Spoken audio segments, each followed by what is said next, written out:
Hello everyone. Today I will discuss next question CSIR NET December 2018 complex analysis का question है आपका part B का question है question 33 है।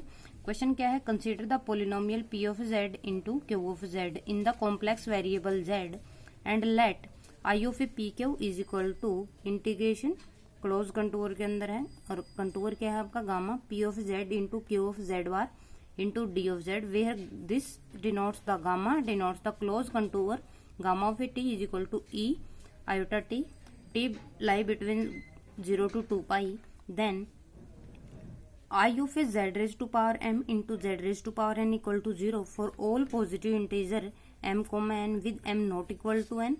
second क्या है z of I of z raised to power m into z raised to power n equal to 2 pi iota for all positive integer I of p comma 1 is equal to 0 for all polynomial p। Fourth option क्या है I of p comma q is equal to p of 0 into q of 0 conjugate for all polynomial p comma q। ये जो question है आपका वो सब hint आपको question में ही गिवन है।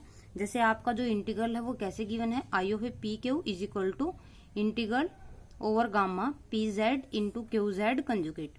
अब आपके जो ऑप्शन है उसमें देखिए यहाँ I of z raise to power m into z raise to power n. अगर आप इसको इसके साथ कंपेयर करोगे दैट मीन्स जो पी है आप उसको क्या ले सकते हो Z raise to power M, जो क्यू है उसको क्या ले सकते हो Z raise to power M, और ये इंटीग्रल आपको इसके इक्वल गिवन है। दैट मीन्स इस वैल्यू को आप क्या कर सकते हो सोल्व कर सकते हो।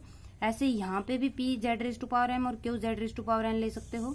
इसमें जब आप लोग यहाँ पी को पी ही रख दीजिए, क्यू को आप क्या रख दीजिए 1 रख दीजिए, यहाँ पे पी और क्यू को सेम रखिए।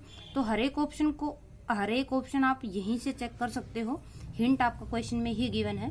तो फर्स्ट और सेकंड ऑप्शन के लिए जो आपको वैल्यू चेक करनी है पी और क्यू वो दोनों में सेम है, तो ये दोनों आपके इकट्ठे चेक हो जाएंगे क्वेश्चन। जैसे मैं क्या करूंगी, मैं पी को Z raise to power M लूंगी और क्यू को Z raise to power N लूंगी। तो जब मैं पी को Z raise to power M लेती हूँ और जो क्यू है उसको Z raise to power N लेती हूँ, तो जो ये इंटीग्रल है आपका वो क्या बन जाएगा I of z raise to power m into z raise to power n equal to integral over gamma p of z किसके इक्वल हो जाएगा z raise to power m के इक्वल हो जाएगा, और ये क्या हो जाएगा z n conjugate into d z. अब जो आपका गामा है वो किसके इक्वल गिवन है e raise to power iota z, ये किसके इक्वल होगा आपका जेड के।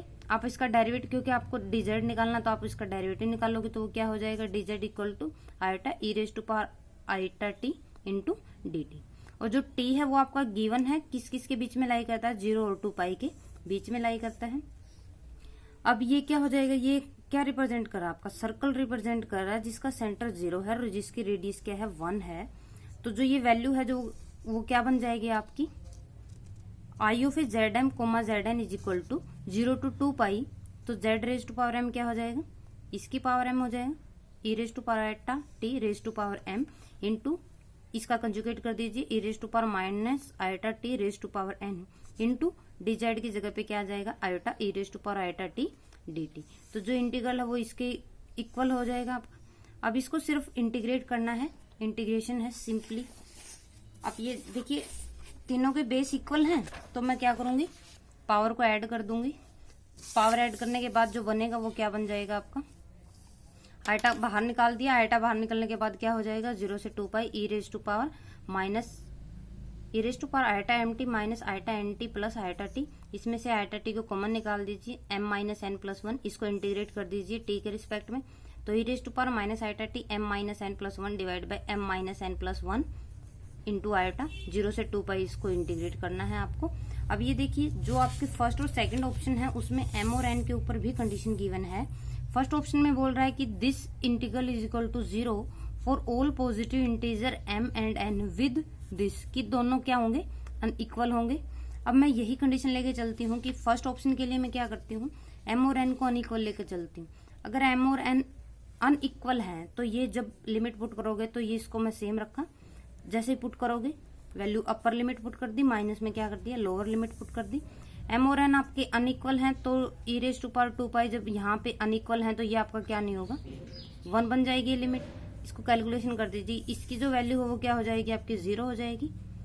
ठीक है, जब m और n क्या हो गया आपके अनइक्वल हो गए। लेकिन अगर मैं इक्वल लेती हूँ दोनों में तब भी I of A P Q है जो उसकी वैल्यू क्या हो जाएगी iota E raise to power minus iota T 1 ये जब मैं दोनों को इक्वल लेती हूँ तो ये वैल्यू क्या हो जाएगी आपकी, ये वैल्यू क्या हो जाएगी 0। तो यहाँ पे सिर्फ क्या बचेगा, e⁻−i⁻t इंटू 1 डिवाइड बाई 1 या फिर आयोटा। अब जब आप लिमिट पुट करते हो तो ये वैल्यू भी क्या हो जाएगी आपकी 0 हो जाएगी। तो जब आपके m और n इक्वल आए तब भी जो इंटीग्रल है उसकी वैल्यू क्या आई है आपकी 0 है, और जब अनइक्वल है तब भी आपकी जो इस इंटीग्रल की वैल्यू है वो क्या आई है 0 आई है। अब आप ऑप्शन चेक कीजिए, ये बोल रहा है कि ये जो वैल्यू थी वो 0 होगी विद दिस कि m और n अनइक्वल है तभी ये वैल्यू 0 होगी। बट मैंने जब m और n को इक्वल लिया है तब भी आपकी वैल्यू क्या आई है 0 आई है। अगर दोनों इक्वल हैं तब भी आपकी इस इंटीग्रल की वैल्यू क्या आई है 0 आई है। बट ये बोल रहा है सिर्फ अनइक्वल होंगे तभी वैल्यू क्या आएगी 0 आएगी। दैट मीन्स फर्स्ट क्या हो जाएगा, इनकरेक्ट हो जाएगा। सेकंड में है कि जो ये इंटीग्रल है इसकी वैल्यू 2 पाई आयोटा आई है, ये तो नहीं आई भाई, ये भी क्या हो जाएगा आपका गलत हो जाएगा। अब आपको थर्ड और फोर्थ ऑप्शन चेक करने हैं। अब आपको एक स्टेटमेंट पता होनी चाहिए, जो थ्योरम है कॉची-गॉर्सेट थ्योरम, वो क्या होती है।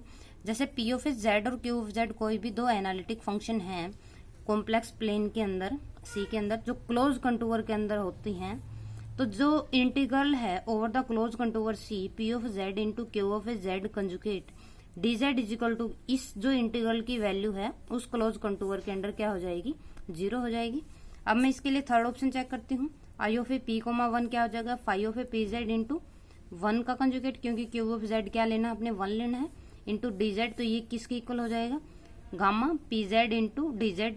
अब यहाँ पे मैंने क्या कर दिया, कॉची-गॉर्सेट थ्योरम अप्लाई कर दी। अब जो गिवन था कि पी ऑफ जेड आपका क्या है एनालिटिक फंक्शन है, और जो गामा है वो आपका क्लोज कंटूर है क्योंकि सर्कल है आपका, ठीक है, ये क्लोज कंटूर है, तो इसके अंडर जो इंटीग्रल है इसकी वैल्यू क्या हो जाएगी 0 हो जाएगी। तो थर्ड आपका क्या हो जाएगा राइट हो जाएगा। ऐसे ही आप फोर्थ चेक कीजिएगा। Thank you for watching my video.